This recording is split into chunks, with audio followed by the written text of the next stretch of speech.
L'asthme, maladie inflammatoire, la plus fréquente, la plus sous-estimée dans notre contexte et au niveau aussi mondial, c'est une maladie qui n'est pas locale, c'est une maladie où plusieurs facteurs interviennent, pas la contraction tout simplement, il y a de l'inflammation et une persécrétion du mucus et à l'intérieur de tout ça, vous avez de la néovascularisation, une atteinte neuronale et plusieurs facteurs qui interviennent pour bien sûr, donner la symptomatologie clinique de dyspnée sifflante. Alors, l'amélioration de nos connaissances a montré que, sur le plan mécanique physiopathologique, l'asthme n'est pas aussi simple qu'on le pense. C'est une maladie hétérogène, un groupe de maladies hétérogènes à manifestation clinique similaire, et ce qui nous a permis de déterminer ces derniers temps, et c'est en vogue, on parle d'endotype, de phénotype, et qui a quand même des conséquences thérapeutiques très importantes. Maintenant, on assiste à des thérapeutiques personnalisées, et la médecine personnalisée bien conçue. Cet asthme commence très tôt aussi dans la vie, hein. Et là, c'est l'histoire classique du petit nourrisson à Omar, qui est né en avril, qui arrive à 4 mois en plein hiver, pas de début d'épidémie de bronchiolite comme aujourd'hui, pas à Marrakech, à Rabat, on a commencé déjà, rhinite, puis après une toux sèche rapidement, ça descend vers les infections respiratoires basses, et puis après, il siffle, il arrive à l'hôpital en unité de soins intensifs, il n'est pas bien, il est polypnéique, c'est un épisode de bronchoalvéolite.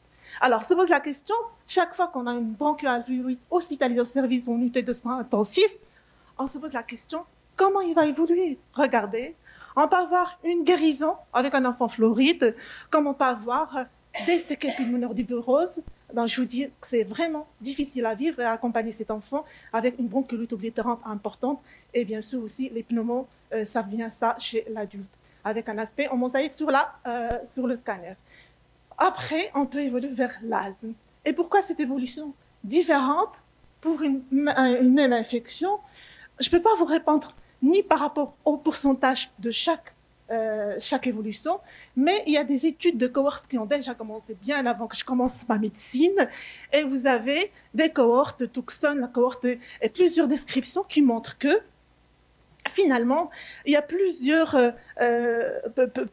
clusters, on va dire, plusieurs groupes. Il y a ceux qui vont être infectés, mais ils ne vont jamais siffler. Il y a ceux qui vont être infectés et siffler pendant un certain moment, puis reprendre une forme sévère. Il y a ceux qui n'ont jamais sifflé, qui vont siffler après l'âge de 3 ans. Il y a ceux qui vont siffler très tôt dans la vie, avant 6 mois, qui vont persister à siffler. Ceux qui ne sifflent pas, heureusement, c'est 60%. Pourquoi cette évolution? Vous allez comprendre que c'est variable en fonction de plusieurs paramètres qu'on va découvrir ensemble. Et rapidement, tout ce que nous apportent les études de cohortes ont vraiment bien montré l'association entre les infections bactériennes et virales et l'accentuation et l'évolution vers l'asthme chez l'enfant. Ça a commencé très tôt par les études de Johansson et qui a montré aussi que cette infection peut être virale, mais on sait que les infections virales sont beaucoup plus fréquentes chez l'enfant, avec un pourcentage d'infections bactériennes qui commence à partir de l'âge de 6 en âge préscolaire et aussi chez l'adulte. L'étude de Johnson avait bien montré que certains picornavirus sont plus fréquents dans les infections virales qui entraînent des sifflements viro-induits chez le petit nourrisson. Et rapidement, on conclut qu'en fait, les bronchiolites virales chez le jeune enfant est associé à un risque accru de dyspnée sifflante récurrente. Je parle de dyspnée sifflante récurrente, mais pas d'asthme, parce que les anglo-saxons parlent de dyspnée sifflante et juste asthme du nourrisson, et aussi responsable d'asthme après. Johnson toujours avait montré un événement important en détaillant l'aspect clinique de 3 enfants, montrant que le rhinovirus peut atteindre, que ce soit par voie aérienne supérieure ou inférieure, le même enfant récidiver seul ou en accompagnant un autre virus. Et ça a 3 types de malades qui ont évolué différemment, celui qui est devenu asthmatique et l'autre qui n'en est pas. Donc des questions se posent. Est-ce que les infections sont un facteur de risque important du développement de l'asthme, ou une cause majeure du développement de l'asthme, ou juste une cause majeure d'exacerbation d'asthme déjà installée, ou un simple indicateur que cet enfant va faire de l'asthme parce que c'est déjà programmé, ou tout simplement c'est un déficit immunitaire? On va essayer de répondre. Les infections virales et asthme, on l'a dit tout à l'heure, ça influence la dyspnée sifflante viro-induite et ça développe aussi l'asthme, mais il y a un facteur important qui est l'autre, qui est la génétique. Il y a bien sûr plusieurs gènes qui ont été décrits et reconnus dans la littérature, responsables du remodelage dont on a parlé, de la bronchoconstruction, des anomalies de la barrière épithéliale et puis de l'inflammation.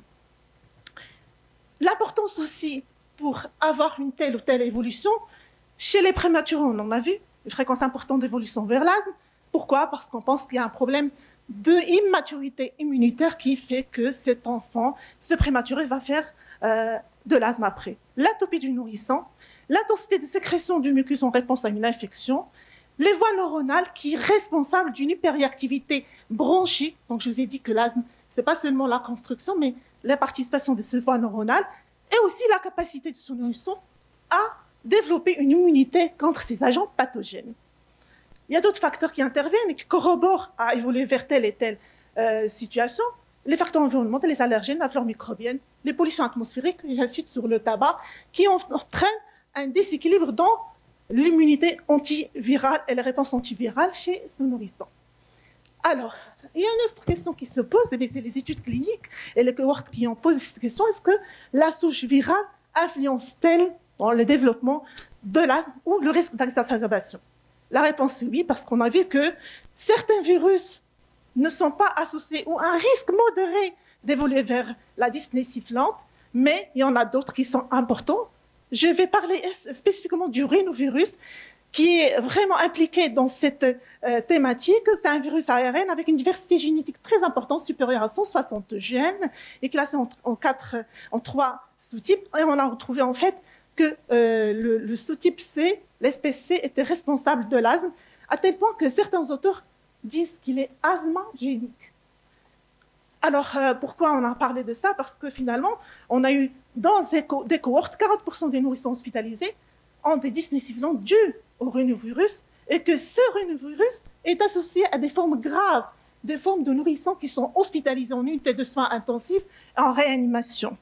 Plus encore, ce rhinovirus est responsable de l'évolution sifflante, plus de 3 épisodes confirmés par un médecin sur cette étude-là, durant les 12 mois après le premier épisode, avec un odds ratio de 5, ça veut dire que c'est énorme. Plus encore, ça entraîne une augmentation de la fréquence de l'asthme à l'âge préscolaire jusqu'à l'âge de 7 ans. Donc, la conclusion, c'est que le rhinovirus, responsable de la dyspnée sifflante, il est responsable de la récurrence et il est responsable du développement de l'asthme à l'âge préscolaire. Je passe rapidement sur le VRS aussi dans la même situation, entre les études classiques de Surgus où il y avait très peu de malades, qui a montré que la bronchoalvéolite était suffisamment grave en réanimation, était associée à un facteur de risque de l'asthme à l'âge de 7 ans, 13 ans et 18 ans. Il y a une plus grande cohorte aux États-Unis qui a rassemblé 80 000 jusqu'à 180 000 enfants. C'est énorme pour surpasser le biais de l'échantillon faible. Regardez, après une infection virale pendant l'hiver et l'épidémie des bronchiolites, le risque de faire un asthme est de 10 à 13%. Ce risque augmente jusqu'à 50% quand on est infecté par un VRS. Donc, le type du virus est important. Pourquoi c'est important? Parce qu'il y aura une issue thérapeutique pour pallier à telle et telle thérapeutique. Les bactéries et l'asthme, ça, on le sait depuis qu'on était jeune, on était interne. Attention, les mycoplasmes aiment bien les branches des asthmatiques, et ça, on le sait. Et il n'y a pas que le mycoplasme, il y a la Bordetella pertussis, il y a la fameuse toux post-infectieuse. On se demande si ce n'est pas un asthme ou c'est juste les séquelles d'une infection à pertussis. Mais là, ce qui est important, je vais en parler, c'est surtout le mycoplasme pneumoniae qui est responsable d'une inflammation avec une activation de la voie TH2. Et c'est intercurrent, c'est-à-dire que le terrain d'asthme et l'inflammation va catcher le mycoplasme et lui-même va entretenir l'inflammation qui serait responsable du développement, là, on sait, de l'asthme et puis la récurrence de l'asthme. Il y a aussi une complicité virus-bactéries qui font que ça entraîne une hyperréactivité des voies respiratoires et inflammatoires. Et là, c'est un très beau schéma qui montre cette complicité entre les germes, les bactéries atypiques, les virus et bien sûr les allergènes. Et tout ça va entraîner la fameuse exacerbation et complications infectieuses. Je vais parler du microbiote, je ne peux pas m'en priver parce que c'est en vogue, c'est la mode. Mais parce que, en fait, le microbiote maintenant, il est désormais considéré comme première ligne de défense immunitaire, première ligne de système immunitaire, et que J'aime bien cette plaque parce qu'elle montre la diversité de notre microbiote depuis la période anténatale jusqu'à l'adolescence, l'âge préscolaire avant l'adulte, et il montre aussi la diversité de phylum du microbiote en fonction du mode de délivrance, l'accouchement par voie basse ou par césarienne, le mode d'allaitement par allaitement maternel ou par formule de lait pédiatrique, et qui montre qu'il y a une diversité entre ces phylums bactériens. Pourquoi? Parce que finalement, on a retrouvé qu'il y a un dialogue entre le microbiote intestinal, la cellule épithéliale intestinale et le système immunitaire, qui fait qu'en fonction de ce microbiote, il va y avoir une augmentation des défenses anti-infectieuses ou une activation des cellules immunitaires. Comment ça se fait? Alors, rapidement, c'est juste pour dire un petit exemple sur le mode d'action des métabolites produits par les bactéries de microbiote.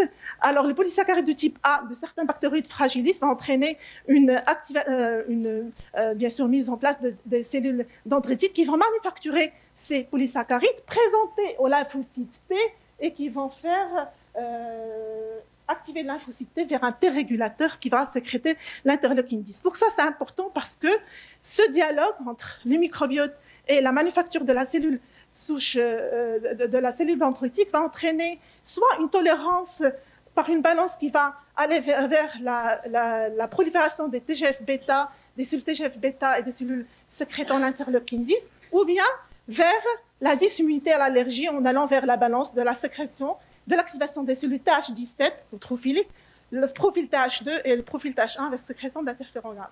Donc, en fait, c'est une interaction antigénique entre la muqueuse intestinale et l'homéostasie immunitaire chez l'être humain. Ça, c'est au niveau du digestif, mais ça aussi, c'est au niveau de la branche, des branches, et ça commence déjà en période périnatale chez l'hôte, et en association avec le microbiote intestinal qui commence à avoir un langage entre les deux systèmes digestif et respiratoire. Et en fonction toujours de ce microbiote, vous avez soit un microbiote normal avec une tolérance intéressante, soit un défaut d'établissement de microbiote normal, et on a là des cellules dendritiques qui sont allergisantes. Donc, rapidement, c'est une balance entre l'importance de ce microbiote, le mode de vie, les polluants, les facteurs intercurrents, les virus, pour donner une balance soit vers l'asthme et l'allergie, soit vers la santé. En conclusion, l'association des infections va entraîne un mécanisme commun. Je n'ai pas encore fini. Est-ce que l'asthme est un déficit immunitaire? Je n'ai pas encore fini là. Là, des ARS, on a déjà parlé. C'est reconnu dans certains syndromes. Mais ce qui est le plus important, c'est que l'asthme est considéré comme une erreur innée de l'immunité. Ce n'est pas moi qui le dis, c'est le dernier article de 2019 qui parle d'un terrain miné de dysimmunité ou d'immunodéficience. On a impliqué plusieurs facteurs. Ça, c'est un papier de 2015 qui parle d'un défect de l'immunité antivirale chez les patients asthmatiques adultes, avec finalement, dans l'immunité antivirale qui est correcte, dans l'immunité antivirale qui est déficiente. Pourquoi elle est déficiente? Parce qu'il y a une altération de l'épithélium bronchique, un déficit de l'interféron, des tolacréateurs qui sont vraiment déficients, et là j'ai ajouté l'altération du microbiote. La barrière, je vais bientôt finir. Défaut de la barrière épithéliale, il est aussi génétiquement déterminé par certains gènes qui sont reconnus aussi dans l'asthme, la DAMS33, la filagrine, qui agit sur le remodelage tissulaire de la cellule épithéliale et de la branche. Et donc, quand elle est déficiente, on a un problème dans la barrière. Pourquoi il y a un problème? Parce qu'il va y avoir une augmentation de la sécrétion des epidermal growth factor, qui est responsable d'une sécrétion d'une cytokine interleukine 8, et aussi de la macrophage inflammatoire protéine, qui entraîne aussi une activation et sécrétion d'agents de radiants d'oxygène qui sont responsables de l'activation du neutrophile avec un profil neutrophilique comme dans l'asthme neutrophilique. Le deuxième déficit, c'est surtout l'interféron, et ça a été répertorié chez les enfants, chez les adultes, au niveau des branches, en prenant un groupe de malades asthmatiques infectés par le rhinovirus, par exemple, et un groupe de contrôle. On a retrouvé qu'en fait, il y a un défaut de sécrétion dans l'interféron dans les cellules bronchiques, avec le même groupe qui est déficitaire par rapport aux fonctions pulmonaires. Et donc, les cellules épithéliales, donc, elles constituent la première ligne de défense par les sécrétions de l'interféron de type 1 et 3. Et donc, dans les mécanismes de défense précoce, on a ces cellules, il y a un déficit, surtout quand c'est le rhinovirus 16. Qu'est-ce qui se passe? Même au niveau de l'infection virale respiratoire auto-basse, chez un adulte, enfin un sujet normal, vous avez des cellules épithéliales qui sont normales, il y a une bonne production d'interféron bêta, il y a une régulation de l'immunité antivirale avec une apoptose des cellules qui vont mourir parce que c'est le système immunitaire qui veut ça. Quand c'est un défect, vous avez l'absence de l'apoptose cellulaire et donc un effet cytopathogène des cellules et une inflammation avec une exacerbation. Donc on parle surtout de résistance de l'apoptose au cours de l'infection virale, surtout un rhinovirus. Madame Hafedi, nous avons dépassé largement le temps. 2 minutes. Les tolacrorécepteurs aussi peuvent être altérés. Et il y en a un groupe qui sont responsables avec un polymorphisme qui est associé à l'apparition précoce de l'asthme et chez l'adulte. Voilà, c'est juste pour dire qu'on n'est peut-être pas asthmatique, mais il y a des facteurs inducteurs et des facteurs protecteurs pour arriver soit à un non-asthme, soit à un asthme quand même persistant, voire même sévère. Voilà, merci.